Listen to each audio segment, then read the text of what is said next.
So if we're talking about online education, I can think of few people more interesting and qualified to talk about it than Dr. Sebastian Thrun. So thank you so much for talking to us for a few minutes today. It's a pleasure. So the first thing I wanted to ask is that Udacity's mission is democratizing education. For those students that we have that aren't too familiar with what that means, can you give a rundown of what that means in practice? Well, I would say today we live in a world where good education is extremely locked up and inaccessible. It's expensive, it's hard to get in, and it's not geographically distributed, which means the greatest institutions aren't in Africa or places like these.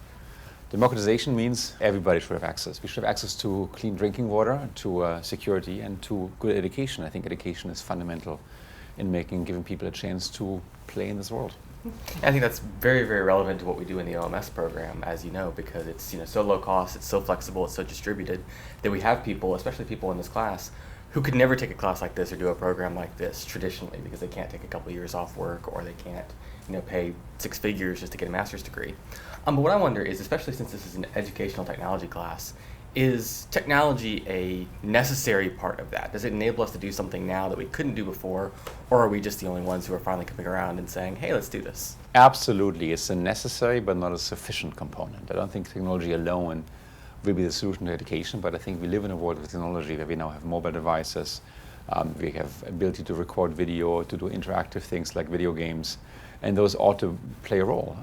At Udacity we've done this quite a bit, and we're exploring what's the best way to deliver education and to have interaction with students and foster interactions. But technology plays a huge part in this.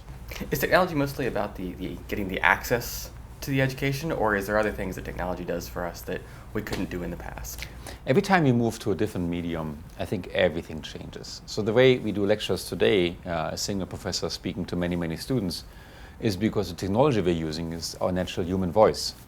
As we change this into a more recorded technology and a digital technology, we can really change the entire idea of lectures. We don't need lectures anymore.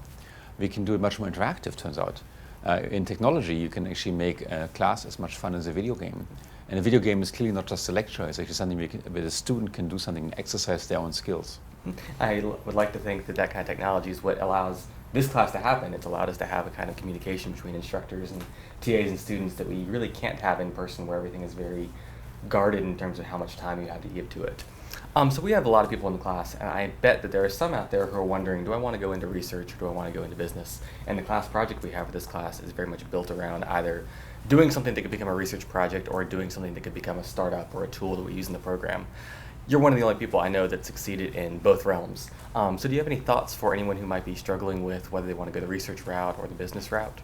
I wouldn't struggle about research versus business. I think it's kind of very much the same, to be honest. I would struggle about impact and about willingness to experiment and to learn. I think so much has not been discovered yet. I think when we look back 100 years from now and ask, what did Udacity do at the time? You'd probably conclude it was probably gutsy to do what we're doing, but it wasn't that good. I think it's going to get much better. And it's going to get much better by you students doing great experiments and trying things out, even non-conventional things. And if you're able to make a dent in people's ability to learn using digital technology and do it in a way that it's, financially viable, doesn't require, 1,000 professors sit there and watch your hand, then you might turn into a research paper, or you might also turn into a startup company, or you might join Udacity and work with us to make the world a better place. That sounds fantastic to me. That's really the guiding principle behind why we started this class. So, do you have any final thoughts for students taking a master's level educational technology class? I think the key thing is really experimentation. I have this very deep belief in my heart that we can make the world a better place by democratizing education, and that requires technology, otherwise you couldn't afford doing it. And what you can do as students, students in your class can do, is to really kind of do crazy things. Do something that looks like it's going to fail. Do something that's audacious. Do something that is really out of the world, no one has tried before. Go to Twitter, go to Facebook, make something crazy happen, and make it happen in a short amount of time so you don't waste too much of your own time, and look at the data coming back. I think there's a lot of surprises in there. You can discover a lot of good stuff, and when you find something great, come back to us and send us your application. We'd love to hire you. Sounds great. Well, thank you again so much for talking with us, and yeah, thank you. Pleasure.